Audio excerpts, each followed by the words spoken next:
Hello, Scatterbrains. This is Lucas McQuay here at Brain Scatter Production. I'm here with another 10 Things About video.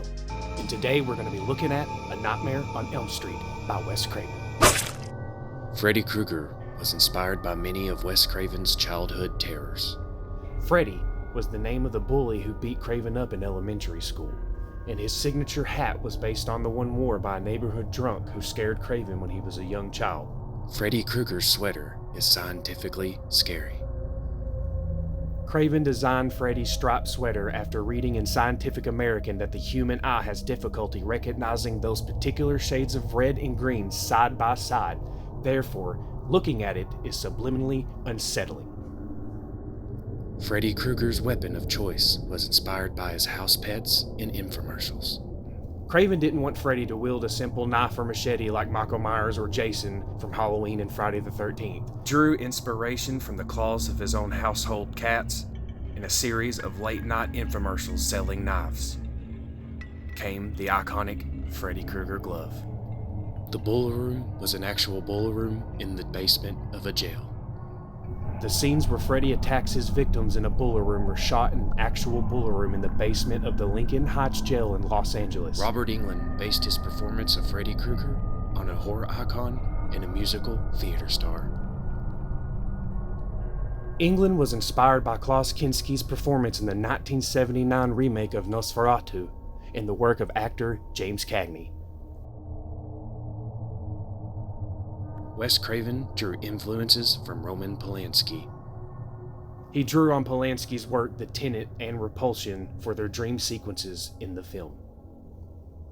It took a Nightmare on Elm Street makeup artist 3 hours a day to apply and take off Robert Englund's makeup. The makeup consisted of 11 separate pieces applied to Englund's face and upper chest. One of A Nightmare on Elm Street's favorite scenes was inspired by Stanley Kubrick. The famous scene in which a geyser of blood shoots out of Glenn's bed was inspired by a similar scene of blood pouring from the elevator in Stanley Kubrick's The Shining. To create this effect, the blood was created from 80 gallons of water mixed with red paint, which was then poured through a set that was built upside down. Nancy was almost killed by breakfast foods in A Nightmare on Elm Street. The sticky substance that keeps her from running up the stairs from Freddy was in fact a mixture of oatmeal and pancake batter. British actor David Warner was originally supposed to play Freddy Krueger. I know it's hard to imagine that anybody other than Robert Englund could play Freddy Krueger, but yet that was the case. Craven planned to have a stuntman play Freddy Krueger, but wisely opted to go with a more accomplished actor for the role instead.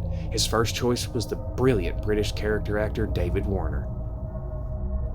But due to a scheduling conflict, he was forced to drop out, and in come the one and only Robert Englund.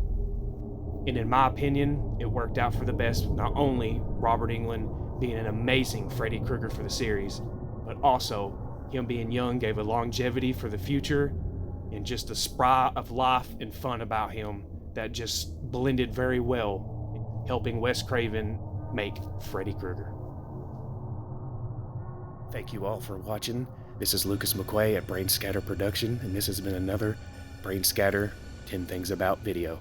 Thank you all for watching, and don't forget, don't fall asleep. Where you going, piggy?